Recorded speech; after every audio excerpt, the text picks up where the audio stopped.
Perfect. Okay, so let's get started. So for those of you who don't know me, my name is Dr. David Wank, and I'm a practicing general dentist in New York City, and I'm the president of Short Hills Design, which is an internet marketing firm for dentists and physicians. My contact information is here, obviously. You can get in touch with me anytime you'd like. There's my email, there's the website, or just give me a call.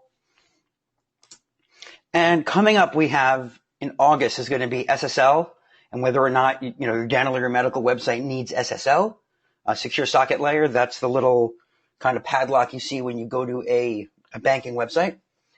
And the other one, which is exciting to do, is September 13th. We're going to be doing at the Americans with Disabilities Act. There's been a lot of good information and bad information going on.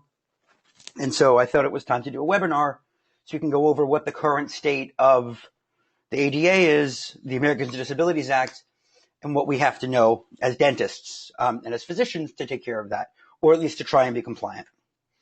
So the presentation. Usually these are 45 minutes. We might actually get to do it at around a half hour, but we'll see. It depends on how many questions that we have. So first, we're going to do some ground rules as always. Then we're going to talk about the web design workbook for dentists and where this fits in the workflow. We're going to do an introduction to NAP, which is going to be the bulk of this presentation. And then we're going to do a live example of Moz Local, which is the NAP product that I use and that I recommend that my clients use. There's no right or wrong NAP product, but this is what I prefer.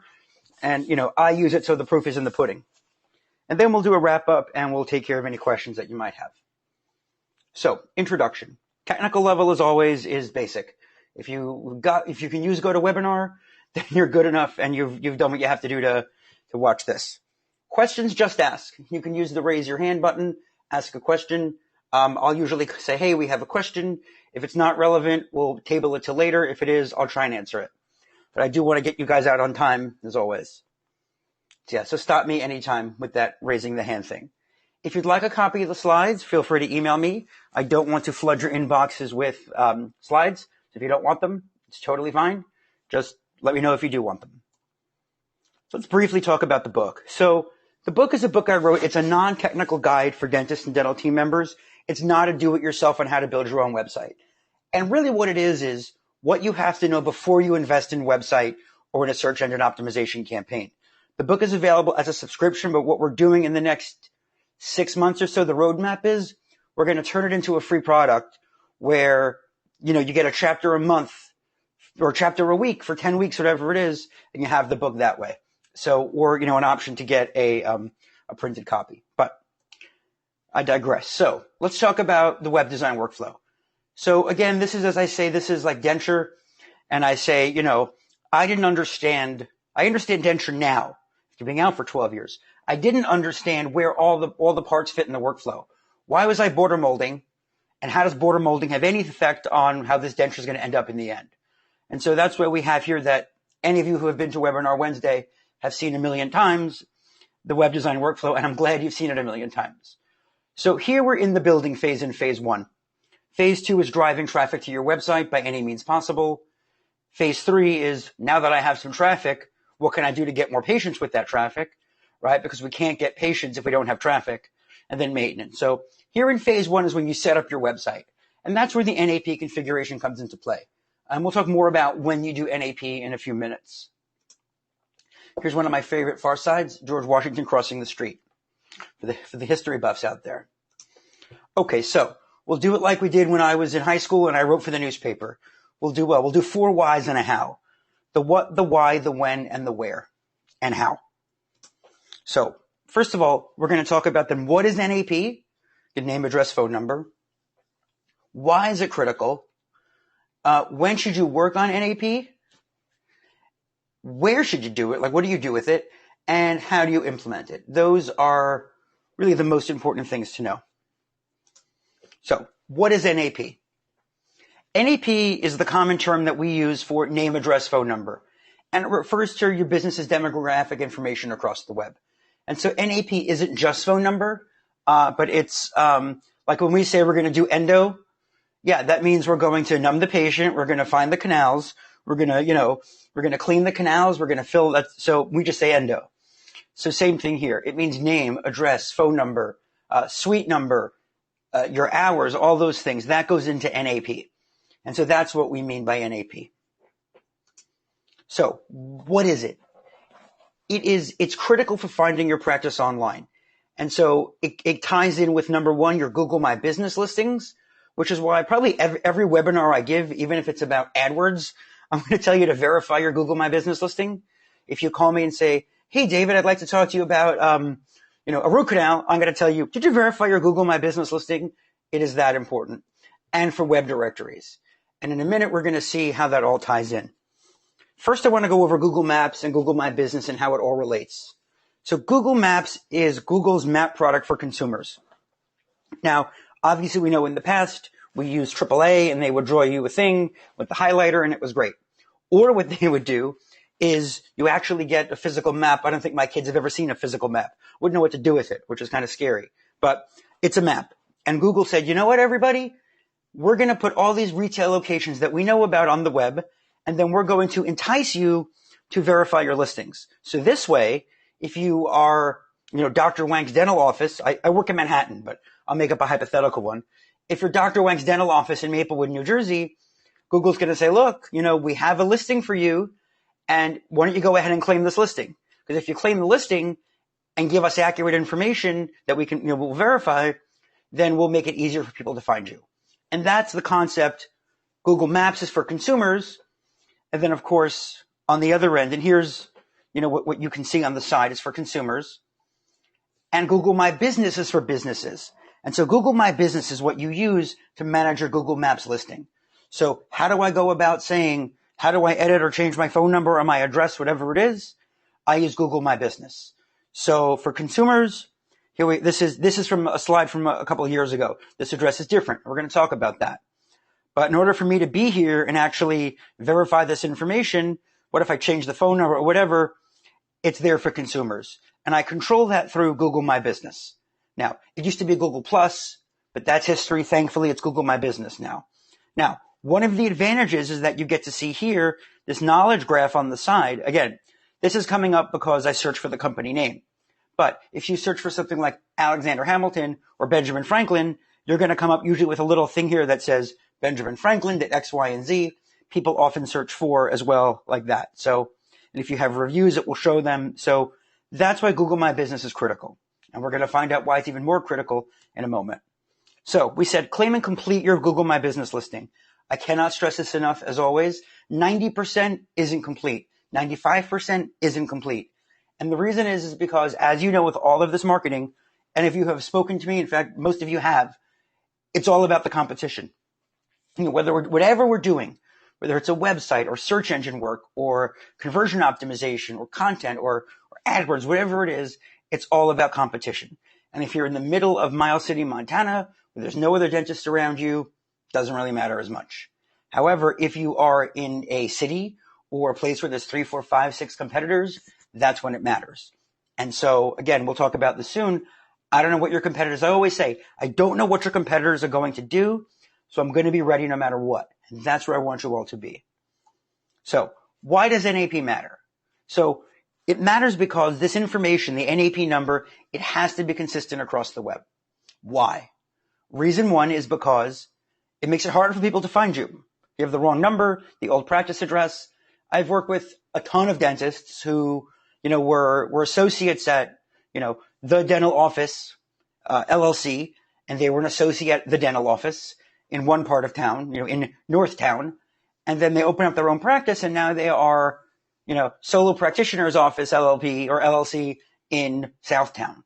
And the problem is, what do you do now is when, for example, Dr. David Wank has a listing as an associate at such and such dental, and now I want to go open up my own office, Dr. Wank's dental office, and so now we've got 2 listings. So if someone does a search for me, Dr. Wank, first of all, I don't want to lose patients. If they're calling the old office where I was an associate, they are certainly not going to find me anymore. Now, obviously, we hypothetically left on great terms, so of course they're going to say, oh yes, Dr. Wank left and he has his own practice now. Here's the new information. But when someone does a search, I want to make sure they find my new office. And so obviously in that case, I would probably close that old listing or talk to Google about that. and then open up a new one for my new practice. Because I don't want people getting my wrong number, my old address, because that can get very messy. Now, it can also affect search engine rankings. Remember, Google's goal, other than obviously making money, is to avoid a poor user experience. And everything that we do, that I do, is really, yes, to rank you well, to drive traffic, but also to really get a good user experience. That's what we worry about page speed. That's what we worry about alt tags. And those are the tags that label your images if they don't load or they load slowly, for example. Or if someone is using a screen reader, for example. But these are all things that, yes, affect websites because they affect experience. So obviously if someone goes to your office and has an endo done, it's a terrible experience, they're not coming back. So that's certainly a problem. And the same thing here. So obviously Google is going to, I don't want to say reward you. I don't know whether to say to reward you or not penalize you. And that's how you have to think about it. By doing what Google asks, they are going to reward you / not penalize you for having, the mistakes or not the mistakes. So inconsistent data leads to a poor user experience. And as you've seen, because if they find your old office and call, they get annoyed. And then they say, you know what? Google stinks. It doesn't have the right information. I'm not using Google anymore. So, okay. So now let's take a look here. So what I did is I did a search, dentist Jersey City. And that's random. I don't work in Jersey City. And if you look here on the left side of the slide, these are these Google Maps listing, the famous Maps listing, the 3-pack, the 7-pack. Sometimes we see them in 7-pack. And the question is, how do we rank for these map listings? And the answer is, we really don't know. On the right side here, you see organic listings, regular searches. Jersey City Dental, Dentist Jersey City, matches the keyword, Dentist Jersey City. These are organic listings. And for any of you, again, who have spoken to me or been to another webinar, we kind of know how that works, how to rank you for those keywords. What Google has been kind of mum about is, how do we rank for these? And the answer, we think, is going to has to do with NAP. So there's no way that you are going to be able to rank or it's going to be harder, because look, there are exceptions to every rule. I'm sure every one of you can do a search in your area and find a dentist who has a website or a physician with a website that has stock content, is a whole mess and ranks well or has a maps listing. So you can't explain all of it. But again, I want you to do what you're supposed to be doing to maximize the chance of success. And so here, look, this is interesting. These people here on the left have 49, 4.8 average, 49 reviews, 4.8 star average. These have 22 and a 4.2. Now, why are they ranking ahead?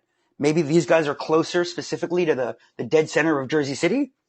Aspen Dental, 44 5-star reviews. So I would almost think, Arad Dental, to put Arad Dental first, maybe, Charming Smile second.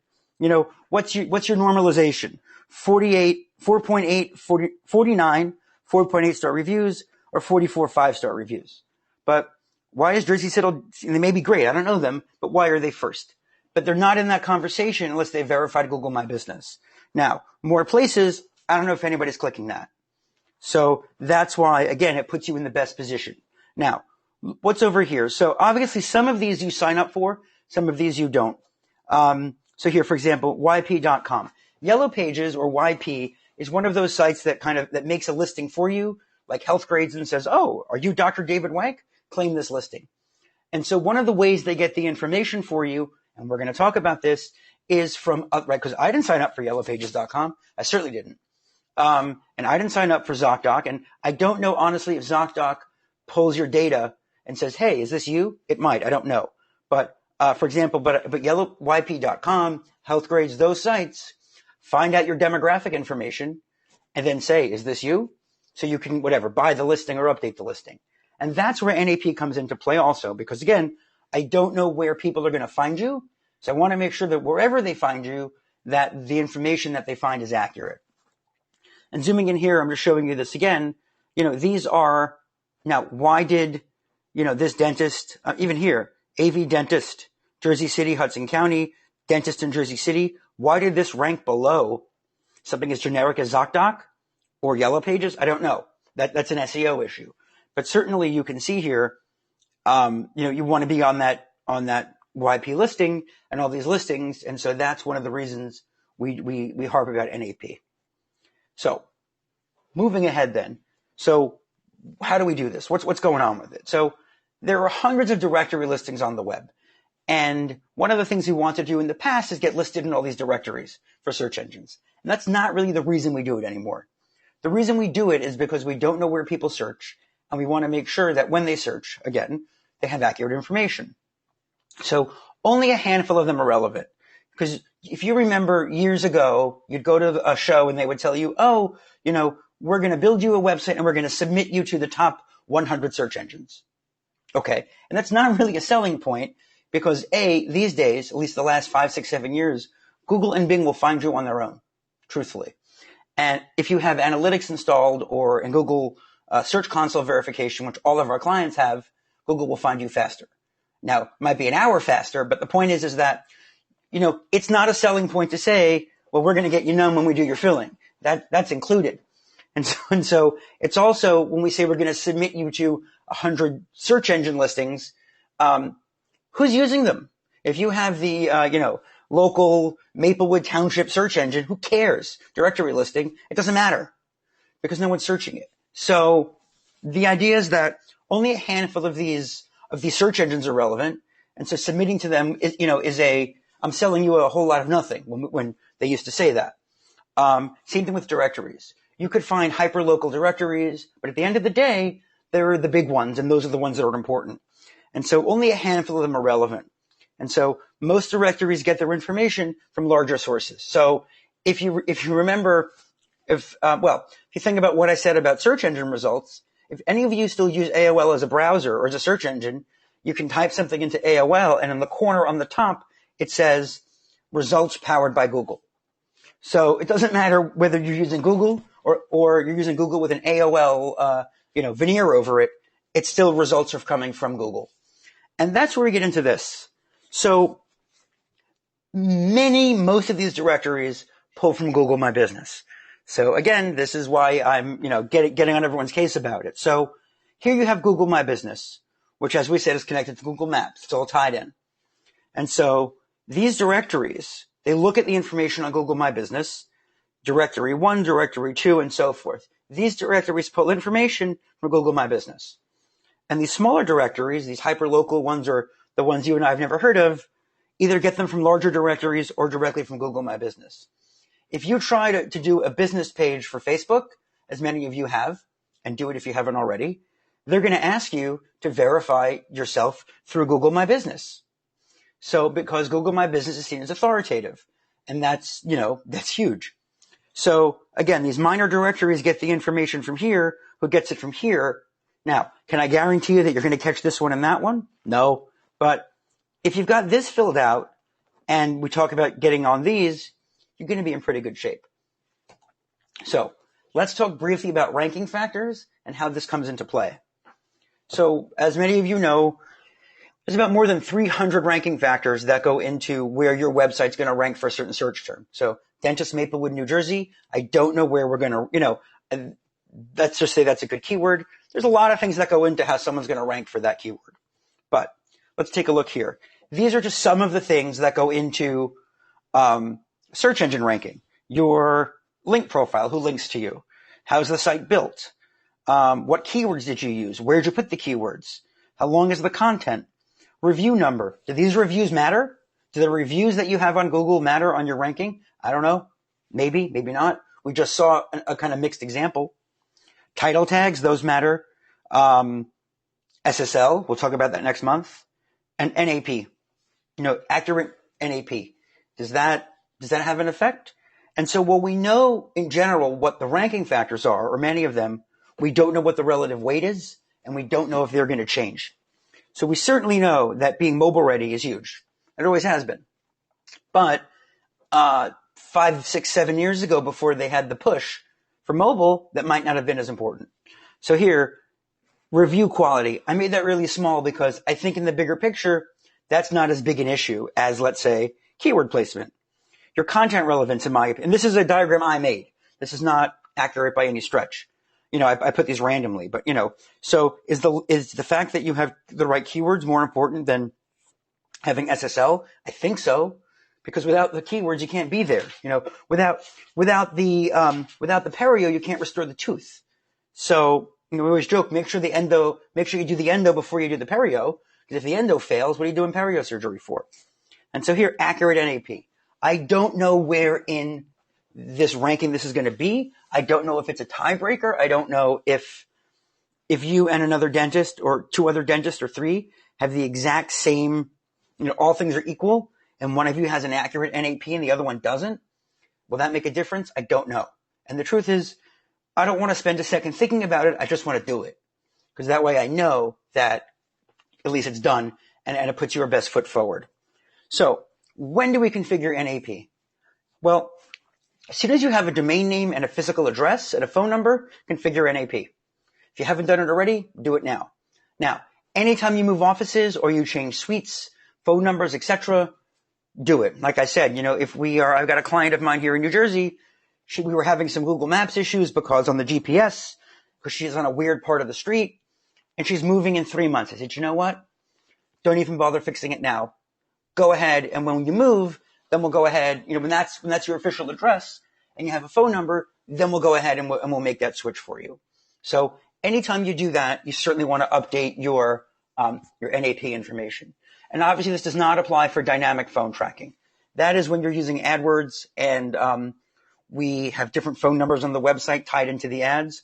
Clearly Google is well aware that many people use phone number tracking and vary phone numbers to track AdWords ads and conversion rate. So obviously that doesn't count and you're not going to be penalized for that. So where to configure NAP? So you could do it by hand or use a paid service. So let's say we did it by hand. You fill in your Google My Business information, and then you go to, let's say, yp.com, and you create an account there, and you set up all your information and press save and wait for them to verify. Terrific. Now you go to Foursquare, or whatever it happens to be, and you do the same thing. And then the next one, and you do the same thing. And the next one, you do the same thing. It's a pain in the neck. And if you wanted to, then you can go into the minor directories and log in. And look, this one might have, oh no, this minor directory has my old address and when I was an associate. I got to go in there and fix that. And now what I got to do too is, now that I moved offices or I opened my own practice or changed suites or my phone number, I've got to look in all of these directories again and update all that information again. It can be done, but it's a pain in the neck. So services came out that said, you know what? What if we have a service that helps you do it? Now, there are services such as Moz, which is the one I use, and I have all my clients use, and I have all my clients create their own accounts. The other service that people use is Yext, and I have, I'll say just my opinion, I've never used Yext before, but it's my understanding from speaking to them, and if there's someone from Yext listening or who watches this, we'd be happy to, interview you or do a public discussion anytime you'd like, that Yext has a lot of other things that they sell, and they're expensive. Moz, I think, is $100 a year, and we're going to look at it momentarily. But Yext works on reviews and things like that, and most of us have Solution Reach or whatever we use for, managing Google reviews. So, and when I spoke to the Yext representatives, they wanted to charge a monthly thing for maintaining your listing, and they really could not give me a good answer why you'd have to do that. And they said, well, what if, Dr. Wenk, someone hijacked your Google listing and changed the name? Well, you can't change my Google listing. Remember, if you ever want to verify your Google My Business listing or your Google Maps, they send you a little card. They have to verify you. So it's very, very difficult for someone to steal a listing out from under you. I just don't think it's worth paying hundreds of dollars a month to make sure that's done and that it's checked. I don't think that's valuable. So what Moz does is Moz populates basically these top level directories that Moz has chosen. Moz is a very well respected company. They're installed in the SEO market, and they've been doing local for years. And what they basically do is they say to you, listen, well, in the old days, you type in your information, you do a search, and it shows you pick the listing that matches yours the best, you update it, and then Moz basically calls up all these directories for you, not really, and says, hey, here's the information. And that way, any of these minor directories that pull from it, pull from the updated information. What Moz has done that's even better now is that you basically can connect it right to your Google My Business. So you have verified your Google My Business listing, which you all have, or after this webinar you will, please. Once you verified your Google My Business listing and filled out your profile 100%, but once you verified the listing, you can then go into Moz and actually push a button. We'll show you that will connect your Google to Google My Business, and Moz will pull the direct verified information right there, which is terrific. Now, Yext, for example, will market that. And again, I don't know their product, but I mentioned it because I know the difference. Yext will submit to all of these minor directories. And the truth is, if it were the same price, maybe that'd be worth it. But I have yet to see that there's more value in Yext to get to again, do we need to submit to a search engine that's run by someone in their broom closet that has 3 users? I don't think so. Same thing with the directory that, only me and my kids know about. It's not very useful to you. So, okay. So how do we do it? And the way we do it is we're going to do it in Moz. So let's switch to a live browser so I can show you Moz. Okay, so now you were seeing Moz. And so what you do is you go to moz.com, and I'm already logged in here, but you come to Moz Local. And under Moz Local, they're going to show you, how it works. And under how it works, you can watch, you can watch this video. It's a minute and a half. I'm not going to walk you through it. But basically, this talks about, the main aggregators of location data and establish a consistent listing. Then we distribute you to the major aggregators. Now, what you can do is check your listing. And if you click to check your listing, you type in your business name here, and it's going to let you select a listing that is closest to yours. So, but let's take a look now at my listing. So what I did is, and here, if you wanted to do this, Google My Business Sync, obviously, what you can do is when you come here, you pick your office, and then you click check my listing, and you pick the one that's you. You'll be there. And then even whether you have a Google My Business listing or not, it should find you. And then you come here to track your business listing, and here's what it is. Now, obviously, I've tried to get the score higher. I'm not sure. I'm not, making myself crazy over getting 100 and 100 for the company. I mean, I check it periodically. So, but when I moved locations, I had to do all this updating, and I was very happy to have Moz there. And by the way, I get no money from Moz. They don't have a referral program. I don't, and all my clients sign up for their own accounts directly. So I have no, I have nothing in this game. So, but under my published listings, I have one. Here's my listing, and you can look at the distribution. Now, what is the average accuracy and the reach? I'm not sure, but here we go. So you can see here, super pages, city search. These are the ones that Moz has decided are the most important. And it looks here that Axicom does not have my correct address information. I should probably fix that. I never signed up for Foursquare. Maybe I should. And so really that's the issue. So it looks like I need to put categories in for these. And so this is what's missing. And so I can certainly take some time and do that. Under performance, I don't really need performance, to be honest. Visibility and reputation, those don't matter to me. And again, most of you are using reputation management software anyway. But under the listing, that's there. And again, you can certainly go in here and see, what exactly is going on. Name, address, phone, website, and categories. And so over here now, what you can do is if you wanted to go to Google My Business Sync, then you would click that, and obviously it would pull all of your information in from Google My Business and sync it, and then you go from there. And look, what it will do is it will send you a weekly or a bi-weekly email that says, hey, here's your listing reports. If you wanted to take a peek once a month, you certainly can. But that's pretty much what you have to know about NAP. So let me open up the presentation here. And that, we were able to do this in a half hour. This was a quickie. And that was it. So does anybody have any questions? We finished in exactly a half hour. And so if there are no questions, then you were all free to go. And I thank you very much for attending. I'll be sending you a recording probably the next 3 or 4 days. And feel free to sign up for these. And have a wonderful evening. And thank you again for coming.